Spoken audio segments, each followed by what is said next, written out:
యోహాను రాసిన సువార్త 19:28 అందరం కలిసి చదువుకుందాము.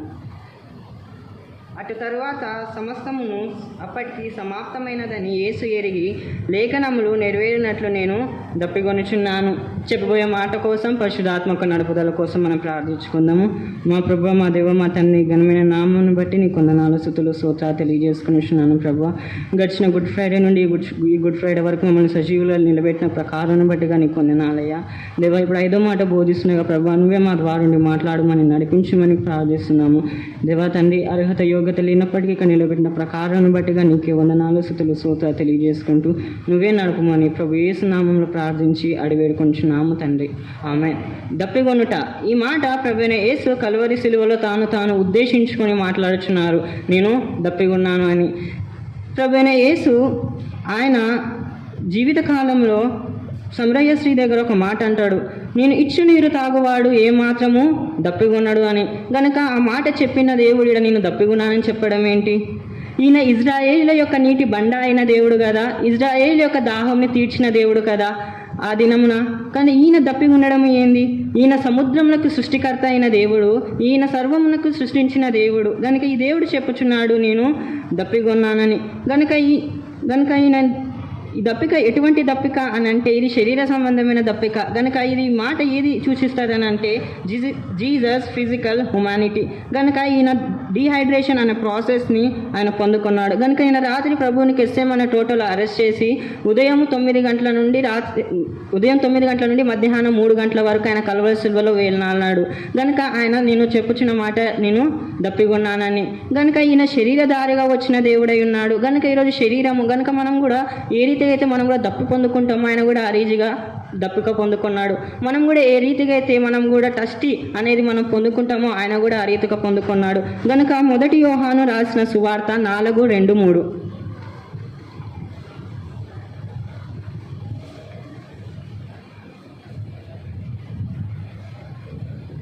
1 యోహాను రాసిన సువార్త 4:2-3.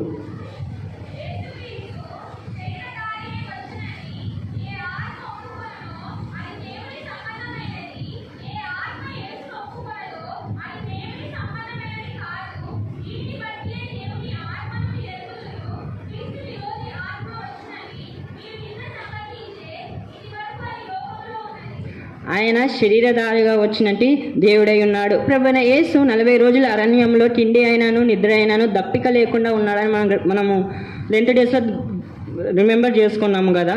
మరి ఆయన దప్పిక లేడు, ఇక్కడ దప్పిక ఉన్నాడు. అది ఎట్లా అనంటే ఆయన దేవుడు మానవుని ఒక శరీరంలో వచ్చిన దేవుడై ఉన్నాడు. కనుక ఆయన 100% దేవుడు, అదే రీతిగా 100% మనుషుడు. కనుక ప్రభువైన యేసు గురించి మనం చూస్తే ఆయన కొన్నిసార్లు బైబిల్ గ్రంథంలో ఆయన ఒక మానవత్వమును గురించి రాయబడింది, కొన్నిసార్లు ఆయన ఒక దైవత్వమును గురించి రాయబడింది. కనుక ఆయన దేవుని యొక్క స్వభావమును గురించి రాయబడింది, మానవుని యొక్క స్వభావమును గురించి కూడా అది రాయబడింది.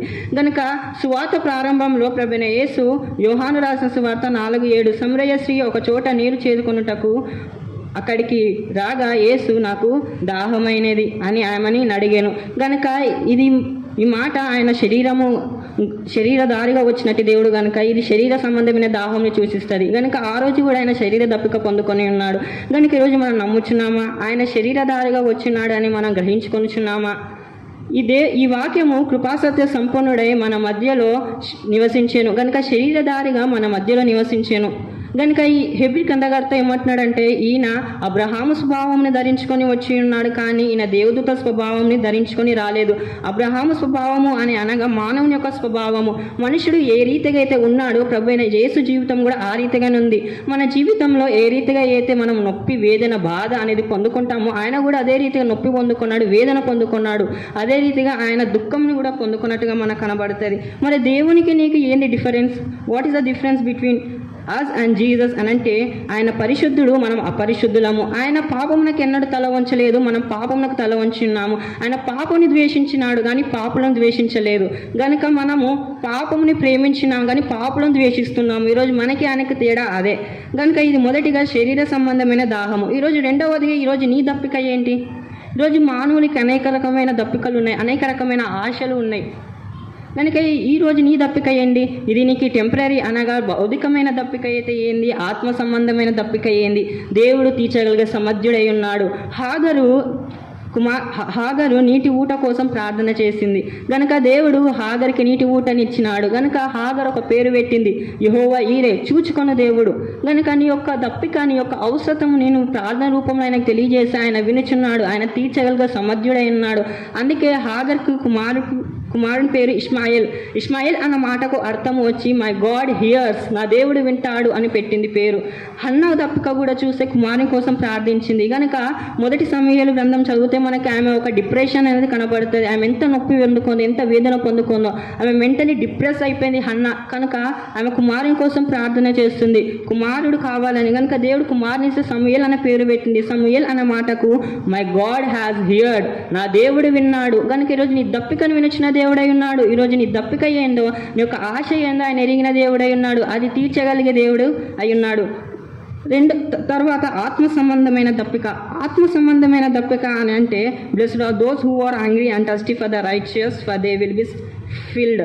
గనుక ఎవరైతే నీటి కొరకు ఆకలి దప్పులు గల వారు ధన్యులు, వారు తృప్తిపరచబడుదురు. గనుక నీటి కొరకు ఆకలి పొందుట, నీతి అనగా దేవుని కొరకు ఆశపడుట, దుప్పి నీటి వాగు కొరకు ఆశపడిన రీతిగా ప్రభువా నా ప్రాణము నీ కొరకు ఆశపడుచున్నది. ఆయన కొరకు ఆశపడుచున్నామా? ఆయన ఆత్మ నడుపుదల కోసం ఆశపడుచున్నామా? ఆయన ఆత్మ నింపుదల కోసం మనం ఆశపడుచున్నామా? ఒకసారి మనల్ని మనం పరీక్షించుకుందామండి. గనుక ఆయన కొరకు ఆశపడుట, ఆయన కొరకు ఆశ పెట్టుకునుట. గనుక ఈరోజు ఆత్మ ఒక నింపుదల. If you are really hungry and thirsty for the presence of the Lord in your life, my God will definitely satisfy you. నువ్వు నిజముగా ఆయన ఒక ఆత్మని పొందుకొనాలా, ఆయన ఆత్మ ఒక నింపుదలను పొందుకొనాలంటే దప్పిక నీకు ఉంటే దేవుడు నీ యొక్క దప్పికను తీరుస్తారు. గనుక కీర్తనలు 84:2, యెహోవా మందిర ఆవరణములను చూడవలెను అని నా ప్రాణము ఎంతో ఆశపడుచున్నది, అది సొమ్మసిల్లుచున్నది. జీవము గల దేవుని దర్శించుటకు నా హృదయము, నా శరీరము ఆనందముతో కేకలు వేయుచున్నది. దేవుని చూడాలన్నటువంటి ఒక ఆశ ఈరోజు మనకుందా? ఈరోజు పరలోక రాజ్యం పోవాలనే ఆశ ఎంతో మందికి ఉంటుంది, కానీ ఆయన రాకలు ఎత్తబడతామనే ఆశ ఉందా? ఈరోజు మీ ఆశ ఏందో నాకైతే తెలియదు, కానీ నీ ఆశ దేవుడు తీర్చగలిగే దేవుడై ఉన్నాడు. అది దేవునికి ఇష్టమైతే. ఎందుకంటే ఈరోజు మనం అడగమన్నామంటే ఏమంటే అడగడం కాదు, కానీ దేవునికి నచ్చిన రీతిగా మనము అడగవారమై ఉండాలా. కనుక ఇక్కడ దావీదు ఒక దప్పిక, నేను బ్రతుకు దినములన్నీ కృపాక్షేమములు నా ఎంట వచ్చినట్లు నేను చిరకాలము యెహోవా మందిరములో నివసింపగోరుచున్నాను. బ్రతుకు దినములన్నీ కృపాక్షేమములు. కనుక నేను దేవుని మందిరంలో నివసించాలని దావీదు ఆశపడుచున్నాడు. ఈరోజు మనము దేవుని మందిరమై ఉన్నాము కనుక ఈరోజు మనం ధన్యులము. ఈరోజు జీవము గల దేవుడే ఈరోజు మనలో నివసిస్తున్నాడు కనుక మనమే ఆ మందిరము. కనుక ఆ రోజు దావీదు ఆశపడినాడు, కానీ ఈరోజు దేవుడు మన ఒక ఆశను తీర్చినాడు. కనుక లేఖనములు చెప్పుచున్నది, ఆయన యందు విశ్వాసం ఉంచువాడు ఎప్పుడునూ దప్పికొన్నాడు. కనుక ఆయన యందు విశ్వాసం ఉంచుట, ఆయన యందు నమ్మిక ఉంచుట అనేది మనం ఉంచుచున్నామా?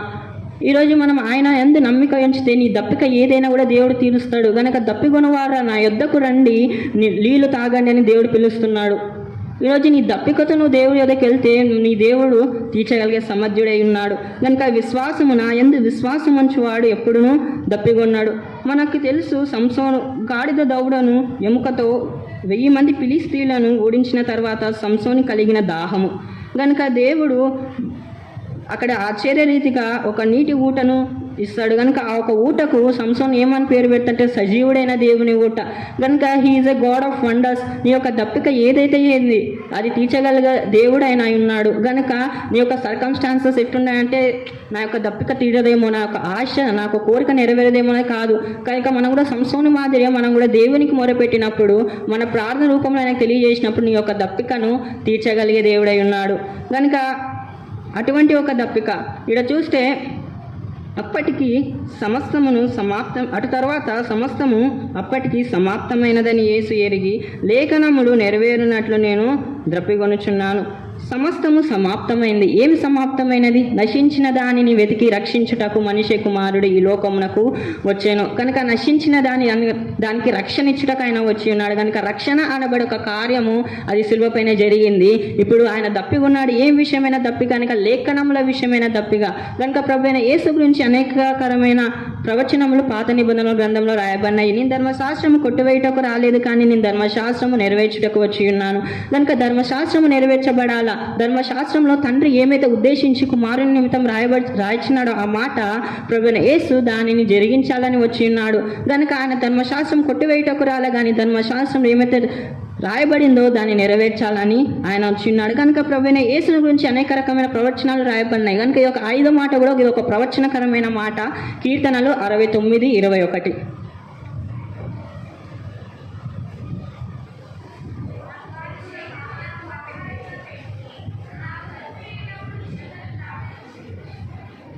వారు నాకు చేదుని ఆహారముగా పెట్టింది. చేదు అనగిది చేదుకరమైన ఒక పుడక.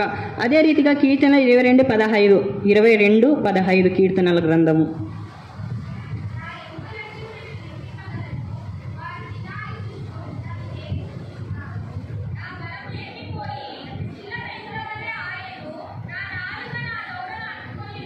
కనుక ఈ 22nd శామ్స్ని ఏమంటే ద మెస్సాయా శామ్స్ అంటారు కనుక ఈ శిల్వ త్యాగం గురించి ఆ రోజు ప్రవచనపూర్వకంగా రాయబడిన వంటి మాట 22nd శామ్స్. కనుక దీని యొక్క నెరవేర్పు అనేది మనకి నేను 3 గ్రంథాల పేర్లు చెప్తాను, రెఫరెన్స్లు రాసుకోండి. మత్తయి సువార్త 27:48, మార్కు సువార్త 15:36, అలాగే యోహాను సువార్త 19:29. కనుక యోహాను సువార్త మళ్ళొకసారి చెప్తాను, మత్తయి సువార్త 27:48, మార్కు సువార్త 15:36, యోహాను సువార్త 19:29. కనుక యోహాను సువార్త 19:29 చదవండి.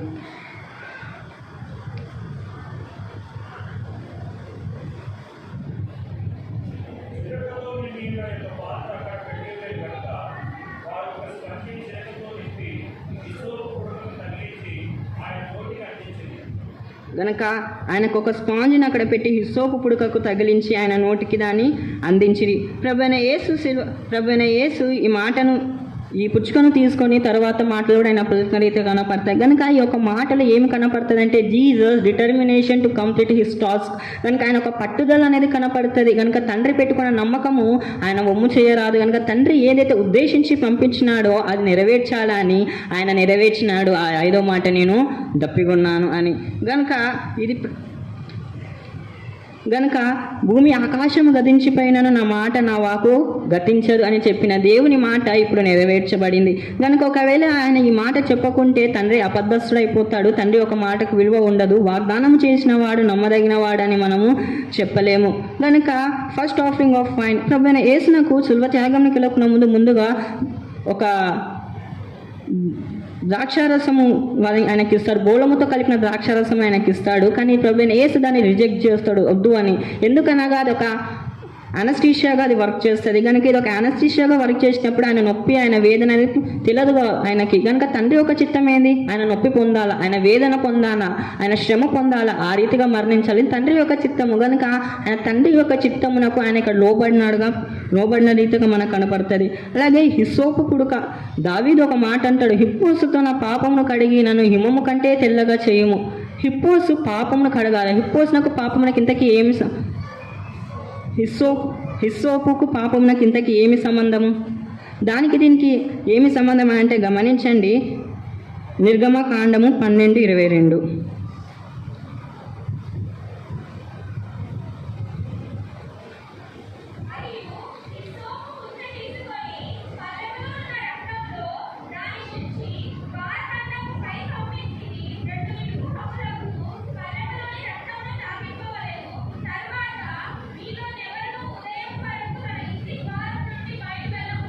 కనుక ఇది ఐగుప్తులో ఇజ్రాయేలీలు ఆ దినమున మొదటి పాస్ ఓవర్ ఇచ్చి దాని హిప్పోస్తో ముంచినట్టుగా కనబడుతుంది. కనుక ఇది చివరి పాస్ ఓవర్, ఇది చివరి పస్కా బలి.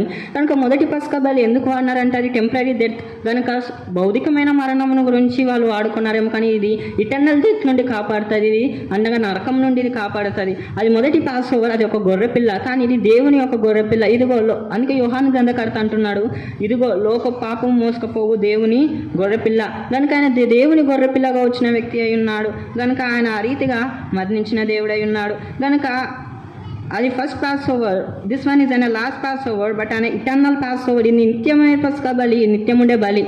కనుక ఈయన బలి అయినట్టుగా మనం ఇక్కడ కనబడుతుంది. అలాగే బలి జరగాలి అని అంటే ఒక 4 విషయాలు మ్యాండేటరీ, ఒక 4 ఫోర్టింగ్స్ అనేది కంపల్సరీగా ఉండాలి. అది ఏంటిది అని గమనిస్తే మొదటిదిగా చెక్క, క్రాస్ చెక్క అనేది ఉండాలి. కనుక ఆ రోజు వాళ్ళు చెక్క వాడినాడు, ఇప్పుడు ఇది చెక్క అనగా క్రాస్. రెండవదిగా ఎర్రని పెయ్యి, ప్రభువైన యేసు ప్రభువు. మూడవదిగా స్కార్లెన్ క్లాత్ అనగా ఎర్రని వస్త్రము, కనుక తెల్లని వస్త్రము రక్తముతో తడిచేను, కనుక అది ఎర్రని వస్త్రము. నాలుగవదిగా హిస్సోపు, కనుక హిస్సోపు అనేది అందించినారు. కనుక ఇప్పుడు ఒక బలి అనేది కంప్లీట్ అయ్యింది. కనుక ఈయన ఒక దేవుని యొక్క గొర్రెపిల్ల, అదే రీతిగా ఈయన దేవుని యొక్క ప్రధాన యాజకుడు. కనుక ఒక బలి జరగాల, పాప విమోచన బలి జరగాల. ఎక్కడైనా గ్రంథంలో చూడండి, పాపము కడగపడాలి అని అంటే దానికి రక్తము ఇంపార్టెంట్, రక్తము అనేది ఉండాలి. కనుక ఇక్కడ కూడా రక్తము అనేది జరిగింది. కనుక ఈ ఎర్రని పెయ్యి గురించి మనం ధ్యానిస్తే ఆ రోజు ప్రభువైన యేసు ఆ రీతిగా మరణించినాడు. కనుక ఈ ఎర్రని పెయ్యికి దేవుని రాక కూడా ఒక సంబంధం ఉంది. దేవుని రాకకి ఎట్ట సంబంధం అని అంటే, ఈ ఎర్రని పెయ్యి ఎప్పుడైతే బలించబడుతుందో అప్పుడు యెరూషలేములో దేవాలయం కట్టబడుతుంది. కనుక ఆ దేవాలయం కట్టబడినప్పుడు మూడో మందిరము, కనుక మూడోసారి దేవుని మందిరం కట్టబడుతుంది. కనుక కట్టబడినప్పుడు యేసు ప్రభు ఒక రాకన కూడా సూచన అది. కనుక ఎర్రని పెయ్యిగా ఆయన అధీనమున మారి తాను బలియాగముగా అర్పించుకొనేను మన కొరకు, మన పాపముల నిమిత్తముల కొరకు. గనుక ఆయన మన కొరకు మరణించిన దేవుడై ఉన్నాడు. 4వదిగా టోర్మెంట్ ఆఫ్ హెల్, నరకయాత్ర బాధ. కనుక నరక సంబంధమైన బాధ మనం పడకూడదు. కనుక నరకంలో దప్పిక ఉంది, నరకంలో వేడి ఉంది. కనుక మనకి మామూలుగా ఇప్పుడు ఈ ఎండాకాలం కనుక మనం బయటికైతే రాలేము, వస్తే డిహైడ్రేట్ అయిపోతాము. అదే రీతిగా ఎండ దెబ్బ కొడుతుందని ఒక భయము. కనుక ఇప్పుడు మన నరకంలో ఉన్నప్పుడు కూడా చీకటి ఉంటుంది, ఏమంటే వెలుతురు ఉండదు, కానీ దప్పిక ఉంటుంది. కనుక నీ దప్పికను నువ్వు అక్కడ తీర్చుకోలేవు, నీ దప్పికను నువ్వు ఆడ తీర్చుకోలేవు. కనుక లూకా రాసిన సువార్త 16:24.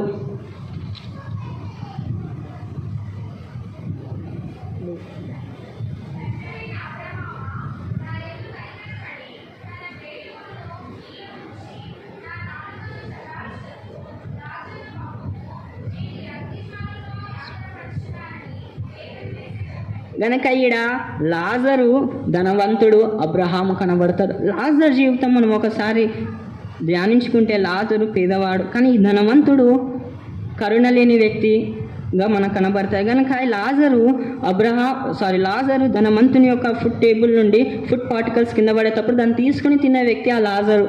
కనుక ఈ ధనవంతుడు బ్రతికి ఉన్నప్పుడు ఆ లాజర్కి నువ్వు కూడా నాలాంటి వ్యక్తి కదా, నాతో పాటు కూర్చోబోతే పర్వాలే, కానీ నువ్వు ఆ తిండి తినొద్దు అని తిండి ఇచ్చినా కూడా పర్వాలే, కానీ ఆ రీతిగా ఆయన చేసలేడు. కనుక ఆయన నరకంలో ఉన్నట్టుగా మనకి ఇక్కడ కనపడుతుంది. కనుక ఆయన నరకంలో ఉండి తను నీటి చుక్క కోసం ఆడుకుంటున్నాడు. అబ్రహాము పోయి లాజర్ను పంపి అని. కనుక ఈరోజు అటువంటి ఒక నరకం, అటువంటి ఒక బాధ మనం పొందకూడదు, అటువంటి ఒక చోట మనం ఉండకూడదని దేవుడు చెప్పుచున్నాడు. కనుక అటువంటి ఒక చోటకు మనము పోకూడదు అని దేవుని యొక్క ప్రేమ మనకి చెప్పుచుంది. కనుక ప్రభువైన యేసు సిలువలో నువ్వు పొందుకున్న దాహమును ఆయన పొందుకున్నాడు. కనుక సిలువ అని అనగా సింపుల్ వర్డ్లో ఎక్స్చేంజ్, మార్చుకొనుట అనే పదం వాడవచ్చు. మార్చుకొనుట అని అంటే నీ స్థానం ఆయన తీసుకున్నాడు, ఆయన స్థానము నీకు ఇచ్చాడు. కనుక ఆయన మనం నీతిమంతులుగా మార్చబడినాము, ఆయన అనీతిమంతుడుగా మార్చబడినాడు. ఆయన తండ్రితో విడనాడబడినాడు, మనం తండ్రితో ఇప్పుడు సమాధానపరచబడినాము. కనుక ఇది జరిగిన ఒక బలి ద్వారంగా విశ్వాసము మూలంగా నీతిమంతులు తీర్చబడినాము. క్రీస్తు త్యాగము ద్వారా తండ్రితో కూడా మనం సమాధానపరచబడిన వారమై ఉన్నాము. Peace with father. కనుక పాపము చేసిన ఎడబాటినప్పుడు కనుక ఈడ రక్తము కనుక ఆయన బలి యాగమైనాడు. ఇప్పుడు నీకు తండ్రితో కూడా ఆయన సమాధానము పరిచినాడు. కనుక ఆయన సమాధానకర్త అయిన దేవుడు. కనుక ఆయన నరకంలో నుండి మనం లేవనెత్తినాడు అని చెప్పినాను కదా. ఆయన నరకం నుండి లేవనెత్తి ఈరోజు మనల్ని ఎటువంటి చోటికి చేర్చినాడు అని అంటే ప్రకటన గ్రంథము 16:17.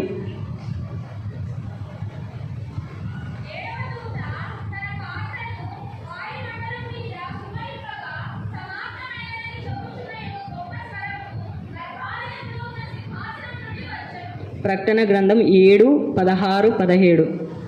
Revelation chapter 7 verse 16 and 17.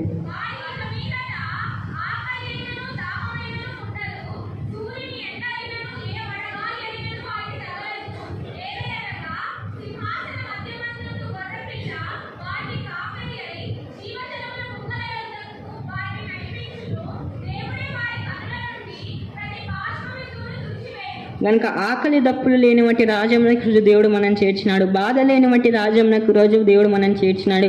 కనుక ఈ లోకంలో అందరికీ బాధ ఉంటుంది, అందరికీ వేదన ఉంటుంది. కనుక ఆ బాధలో మనం దేని అందు నమ్మిక ఉంచాలి. కనుక కొన్నిసార్లు మనం మన బాధ వైపు చూసి దేని వైపు చూడము. కనుక మనం అడగాలి, దేవా నీ వైపు నా నేత్రం చూచుటకు సహాయం దయచేయని. ప్రభువు ఆ దినం నీ దప్పిక అనేది ఆయన పొందుకున్నాడు. గనక ఆయన అనీతిమంతుడుగా మార్చబడినాడు. గనక మనం నశించిపోకూడదు అని ఆయన ఒక భారము. గనక అది ఆ రోజు దేవుడు లేఖనముల విషయమైన దప్పికనే పొందుకున్నాడేమో, కానీ ఈరోజు ఆయన ఆత్మల సంబంధమైన దప్పిక పొందుకొని ఉన్నాడు. లేఖనముల విషయమైన దప్పిక ఆ దినముననేమో, కానీ ఇప్పుడు ఈయన ఆత్మ సంబంధమైన దప్పిక పొందుకొని ఉన్నాడు.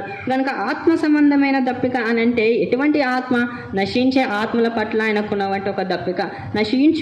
నశించకూడదని తండ్రి కుమారుని లోకమునకు పంపాను. గనక మనం నశించకూడదు అని ఆయన మన కోసము వచ్చి బలియాగముగా మారి తాను సమర్పించుకొని ఉన్నాడు. కనుక మనం ఆ రీతిగా వెళ్ళకూడదు అని దేవుడు కోరుకుంటున్నాడు. కనుక ఎంతోమంది ఆ రీతిగా వెళ్తున్నారు, ఎంతోమంది నశించిపోవచ్చున్నారు. కనుక నశించే పట్ల ఆత్మల పట్ల ఉన్న భారము. ఒక వ్యక్తి గడిచిన సంవత్సరం అందరికి తెలిసిన సంఘటనే, ఒక వ్యక్తి అమెరికా దేశంలో టర్నింగ్ పాయింట్ ఆఫ్ అమెరికా అని ఒక సంస్థను స్థాపించి యవనస్తులను చాలా వరకు దేవుని వైపు తిప్పగలిగినాడు. ఆ వ్యక్తి చనిపోయిన తర్వాత ఒక సర్వే చేయగా 30% అనేది సంఘము ఒక ఎంకరేజ్ అనేది కనబడింది. కనుక సంఘములో మనుషులు చేర్చబడినాడు ఆ వ్యక్తి చనిపోయిన తర్వాత. ఆ వ్యక్తి 31 సంవత్సరంలో బతికినాడు. ఆ వ్యక్తి ఎవరు అనగా చార్లీ క్రాక్, అందరికి తెలిసిన వ్యక్తి. కనుక ఆయన 10వ తరగతి ఫెయిల్ అయ్యి తను ఒక మాట అన్నాడంట, ప్రభువా ఎవరైనా పంపితే నన్ను పంపుము. ఆ రోజు చార్లీ క్రాక్ అనే ఆ మాట అన్నాడు. కనుక ఆమె భార్య చెప్పుచున్నప్పుడు చెప్పుతుంది. కనుక ఆ మాట చెప్పినప్పుడు ఆమె భార్య ఎంత దుఃఖంలో చెప్పింది. కనుక ఇప్పుడు ఆ సంస్థకు ప్రెసిడెంట్ ఎవరు? ఆయన తర్వాత అనగా ఆయన భార్య అయ్యింది. కనుక ఆయన భారము ఏంది? యవనస్తులను తిప్పాలి, యవనస్తులను దేవుని వైపు నడిపించాలా. యవనస్తులు ఇప్పుడు వచ్చిన టెక్నాలజీ ఏంటిది అని అనగా నువ్వు నచ్చినట్టు నీకు ఉండొచ్చు, నువ్వు నచ్చిన రీతిగా మారవచ్చు. నీ పుట్టుకతో నువ్వు ఉన్నట్టుగా ఉండాల్సిన అవసరం లేదు. కనుక నువ్వు మధ్యలో ఏ రీతిగానే వెళ్ళిపోవచ్చు. కనుక ఆ రీతిగా వెళ్ళకూడదు అని చార్లీ క్రాక్ దానిపైన పోరాడినాడు. కనుక ఆ వ్యక్తి మరణించినాడు. కానీ ఆ వ్యక్తి మరణించిన తర్వాత సంఘంలో గొప్ప ఉజ్జీవం అనేది రగిలింది. కనుక ఆయన మెమోరియల్ సర్వీస్ ఒక రివైవల్ మీటింగ్గా జరిగింది. కనుక ఈరోజు మనం సర్వలోకంలోకి వెళ్ళి సర్వ సృష్టికి స్వార్థ ప్రకటించే వారమై ఉండాలి.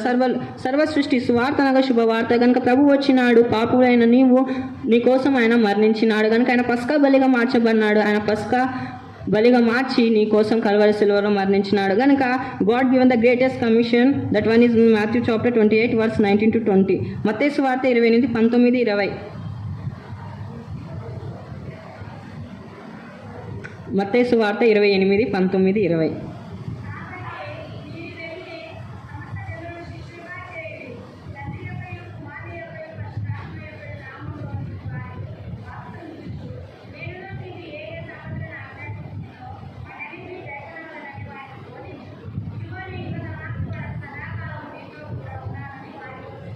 కనుక ఈరోజు ఆ దప్పిక ఈరోజు మనం తీర్చేవారమై ఉన్నాము. కనుక సర్వలోకంలోకి వెళ్ళి సర్వ సృష్టికి ప్రతి వారిని దేవుని శిష్యులుగా చేయుడి. కనుక సువార్త చెప్పి ఆయన వైపు మళ్లించాలా. కనుక ఆయన దప్పిక ఈరోజు మనం తీర్చగలిగే వారమై ఉన్నాము. ఆయన ఆ దప్పికను తీర్చగల సమర్థత ఈరోజు దేవుడు మనకిచ్చినాడు. కనుక ఇందును బట్టి మనం ఆయన స్తుతించబద్దులమై ఉందము. కనుక కళ్ళు మూసుకోండి, ప్రార్థన చేసుకుంటాం 5వ మాట పరంగా. మా ప్రభు, మా దేవ, మా తండ్రి ఘనమైన నామాన్ని బట్టి నీ కొందనాలు స్తుతులు స్తోత్రాలు వందనాలు తెలియజేసుకుంటున్నాను ప్రభు. తండ్రి దేవ ప్రభును మా కోసము వచ్చిన ప్రభు, అర్హత యోగ్యత లేనప్పటికీ ప్రభు, నీ గాయం మేము ఎంతగానో రేపుచున్నప్పటికీ ప్రభు మా కోసం మరణించినావు ప్రభు. దాని పరంగా నీ కొందనాలు ప్రభు. తండ్రి నువ్వు ప్రేమించిన ఈ ప్రేమను బట్టిగా నీ కొందనాలు ప్రభు. నిజమే ప్రభు, నీ ప్రేమకు మేము ఏమిచ్చి నీ రుణము తీర్చలేము. అగాప్య ప్రేమ అయిన ప్రేమ దేవాని కనుక అందును బట్టిగానే కొందనాలు స్తుతులు స్తోత్రాలు తెలియజేసుకుంటూ ప్రభు నువ్వే మాతో ఉండి మమ్మల్ని నడిపించము. ఆ రోజు నువ్వు దప్పికొన్నావు ప్రభువా. కనుక దేవ తండ్రి ఈరోజు నీ దప్పిక ఆత్మల పట్ల ఉన్న దప్పికాన్ని మేము ఎరిగి ఉన్నాము కనుక నువ్వే మా తోడును మమ్మల్ని నడిపించమని మా రక్షకుడు ప్రభు యేసు నామములో ప్రార్థించి అడిగి వేడుకుంటున్నాము తండ్రి. ఆమేన్.